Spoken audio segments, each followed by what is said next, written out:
I was climbing another mountain. I was near the top, sure I'd reach it soon, but this time I wasn't making any progress. Every time God took me back to that mountain, I was still standing in the same place, looking at the top, but no closer to its summit. God has always shown me visions of my spiritual journey. They're often vague and far off, sometimes clear as day, but every time they're enough to light the way, enough to keep me on the right path. God had been speaking to me about the ending of a season and the beginning of a new one. He had told me from the beginning of the season that it would not be very long, but I still hadn't expected it to end so soon.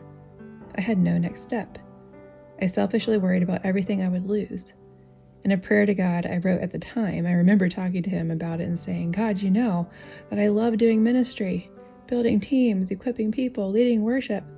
Why would you take this from me? I won't have anywhere to fulfill my calling. Can you imagine saying this to God?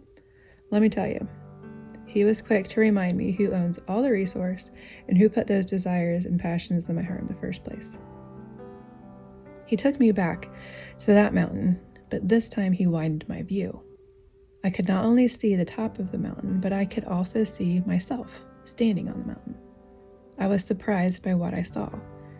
I was standing on the side of that mountain with my arms stretched wide, trying to push all kinds of things up with me. People, job titles, resources, education, degrees, everything I had worked so hard to accomplish and obtain. And God said to me, let them go. Let them go, I asked. All of it? Let it all go? Yes, he replied. All I want is you. Tears filled my eyes. Panic gripped my heart. But God, I've worked so hard. I've pushed them all this way. I can make it.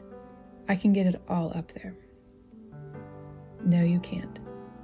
You aren't supposed to. Let them go.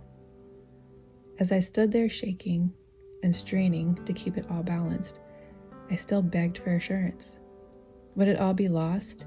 If I let them go, were they going to stay there or plummet to the bottom of the mountain and be destroyed? God, is it just for now or forever, I ask?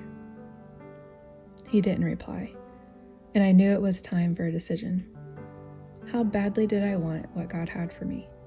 Was I willing to strip myself of all the labels and titles and just be Amanda? How could that be enough, I thought. I looked to the top of the mountain once more, but this time I didn't look back down at all the things in my arms. Instead, I took a deep breath and slowly released them, every single one, until nothing was left. I finished the climb to the top and stood before God with nothing to offer but my love and my heart. No fancy titles, degrees, or accolades, just me, imperfect, vulnerable, but absolutely loved and absolutely known. And I heard his voice one last time. And this time he said, you are what I wanted. I just wanna climb high.